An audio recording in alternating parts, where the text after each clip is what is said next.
Hello and welcome back to Keyboard Heater once again, and you are watching Keyboard Heater Dependency Manager tutorial series. So here in this tutorial series we are going to talk about different available dependency resolver or dependency manager tool.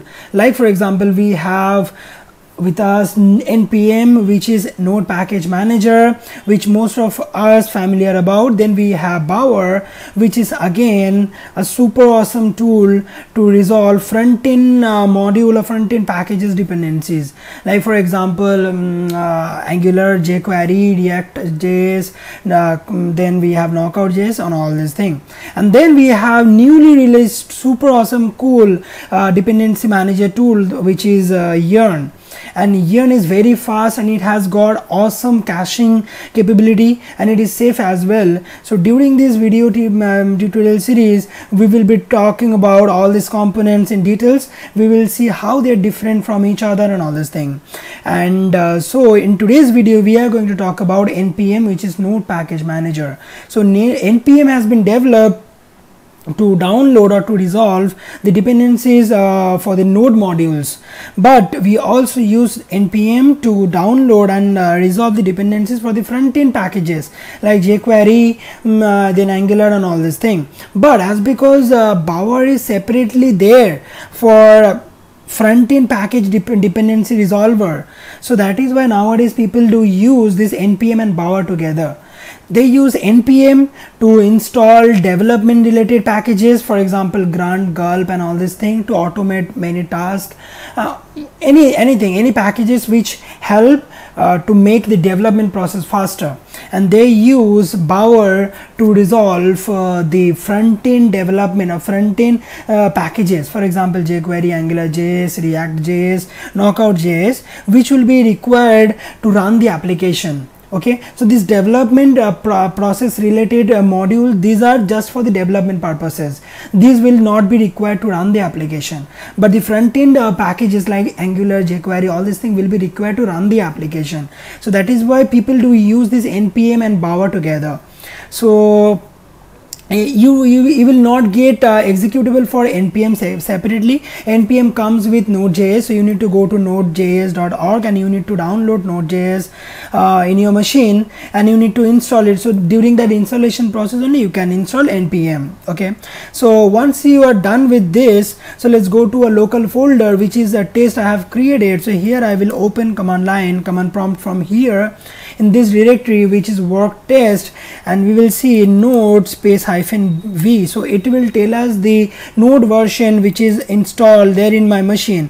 And if we do npm -v, so it will tell us the npm version which is installed there in my machine. So we can see the version of node and npm. So once you successfully install these two components in your machine, you will also get to see the version of node and npm from the command line. Okay, now let's say within this folder we can see this folder is completely empty. Now we want to download AngularJS library. So what we will do, npm install AngularJS. So what it will do, it will download this AngularJS from the repository and it will install it in this local folder called test. So you can see it creates a new folder called node_module and it download and install the AngularJS packages or library within this folder. Okay, similarly we can download npm install jQuery as well. So now what if we want to download a specific version of jQuery? So here we can see that npm install AngularJS downloaded the latest version, which is downloaded the version which is AngularJS 0.0.1. Now what if I want to download a specific version of a particular library? For example, I want to download jQuery 3.2.1. okay, I want to download this particular version only for some reason. Okay, for some reason, so I can specify that version this way as well. Okay, so we'll hit the enter button and what it will do, it will go and search this jQuery 3.2.1 library into the repo and it will download and install for us.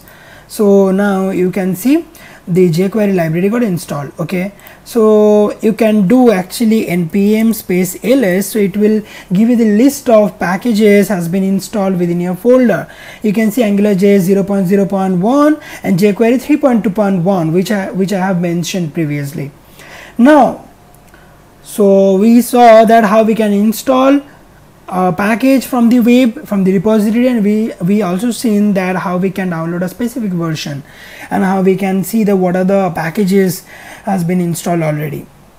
Now what if we want to uninstall a few packages? Okay, so we will do npm uninstall Angularjs. So you can see it will actually, now if we do npm ls, so you can see the Angularjs library is no more there. We have only jQuery 3.2.1. if we go inside node modules folder, so we can see Angularjs folder is no more there. Okay, so npm can install, can uninstall as well. Now for example, we are working on some project, and you can we can assume that our root folder of our project will be this test. Okay, so we are downloading these packages from the web, and we are installing those packages within this node modules subfolder, and during the development process we will refer this, I mean for example we will refer this jQuery library, okay, which is there inside src, which is there inside dist if you go, so jQuery.js. so we will actually refer this jQuery.js library from here to the specific file, and we will actually use it. Now what if I am done, or you are done with your development process, now you want to share this code with some other people who is working there in your project. So during that time, is it true that that person has to download all this module again from the web, like he has to type npm install Angular, npm install jQuery, npm install React, npm install Knockout, and that way is he has to do that way? No, we have a better solution for it. What we can do, we can type npm init, and it will actually create a package.json file for us. Okay, so it will ask you a couple of questions. So for example npm, so we can say test version 1.0.0, description nothing, entry point index.js absolutely fine, test command nothing, get repository for now nothing, keyword nothing, author nothing, okay, license nothing. Okay, so it will give you a preview of the package.json file, how it will look like, and once you say yes, so it will actually create a package.json file within your local folder. Now if you open this package.json using notepad, you will actually get to see this npm version and all this thing, and if you directly jump into this dependency section, so you can see we have jQuery 3.2.1, and within dev dependency we have nothing. Okay, so now I will show you how this package.json will be useful for us. Okay, so let's go back to npm install, I mean to the command prompt, and say npm install Angularjs. So just have a look, we have only jQuery here. We don't, in the dependency in the dependency section we have only jQuery 3.2.1, we don't have Angularjs. Okay, just have a look, the entire file we don't have Angularjs. So what we will do, we will go back npm install Angularjs, and we will hit the enter button. So once we do that, it will actually this install Angularjs library into the node modules folder. So if you go to node modules, so we can actually see Angularjs got installed, and if we also go back to the package.json file, and if we actually close this, if we go back and if we actually open this, so you can see something we have missed it for sure. So we actually okay, we need to save it. Okay, we need to save it. Okay, so if you do, so what is the difference, I'll tell you. So as you can see that if you do npm install Angularjs only, so it will just install this package into the node modules folder, but it will not add the reference to the package.json file. But if we do npm install Angularjs space -- save, so it will download and install the module, as well as it will add the reference into package.json file as well. For example, now if you open package.json into notepad, so you will get to see in dependencies we have Angularjs and we have jQuery. So that's the beauty. Now you might have noticed there are two dependency sections, one is dependencies and one is dev dependencies. So basically the I mean, the thing process behind this is like whatever the packages will be used for development purpose only. So we will keep those packages inside this dev dependency section, and whatever the packages will be required for the application to run, we will keep these packages inside dependency section like AngularJS and jQuery. So what we can actually do, for example, now we want to install Grant. So this Grant is specific to development process. This Grant has nothing to do support the application at the runtime. So what we can do, npm install Grant space save dev. So if we mention this dev, so it will actually install these packages into node modules folder. It will add the reference into the package.json file under the dev dependency section. So we will actually see that.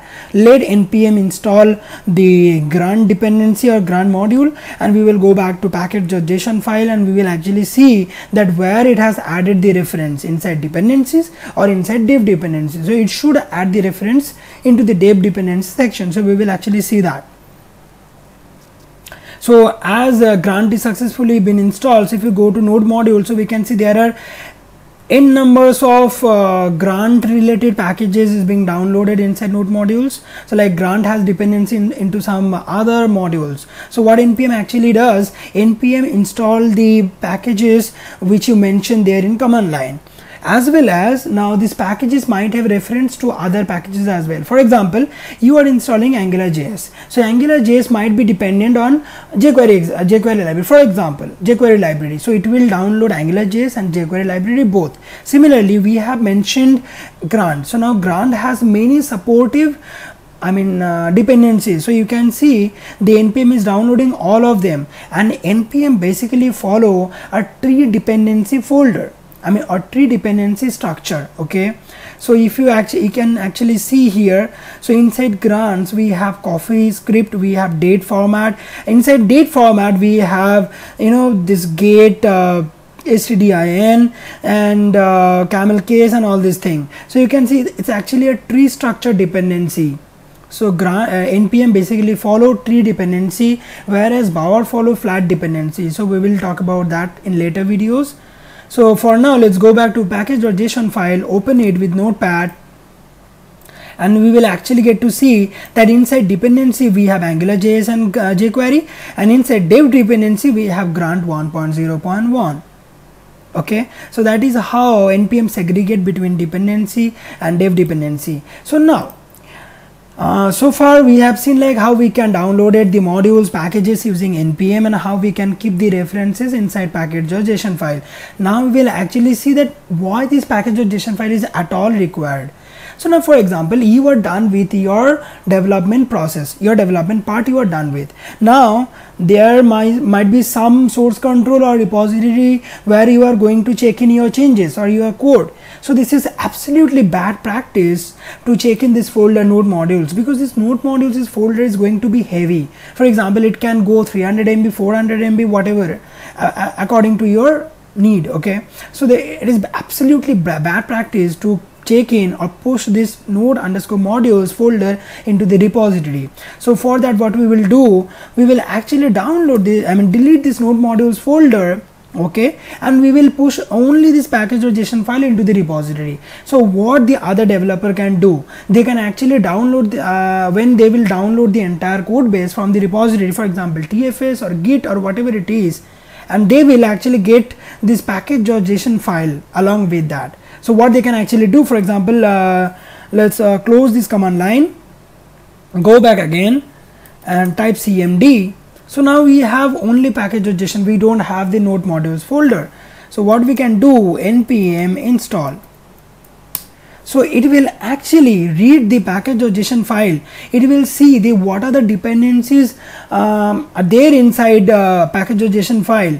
Okay, and whatever the dependencies are referred inside package.json file, it will download them from the repository, and it will create this node_module folder for you, for your use. So that is how we can actually share these dependencies among the development team or with some other person, and we can actually use them. So you can see node modules folder got created, and here we have all the dependencies which we had earlier. Okay, so every time we do check in our code, we will actually check in this package.json file. We will make changes inside package.json file. So let's say, for example, if we now if we do npm ls, so you'll get to see many packages which are already installed there within our directory, within our folder. So you can see them. So here in this video we have talked about npm, what is npm, how we can install npm in our machine, okay, how we can enable that npm command, and how we can download the packages from the web repository and we can install them within our project folder, how we can install some external dependency, how we can uninstall some external dependency, how we can share these dependencies with our team member with the help of package.json file, and we have seen about many other npm commands as well, like npm ls, npm install, and all this thing. So that is it for now. If I have missed any particular topic related to npm, so just put your comments or put your feedback there in the comment section below. I'll surely come up with all my findings, and I'll surely try to help you out.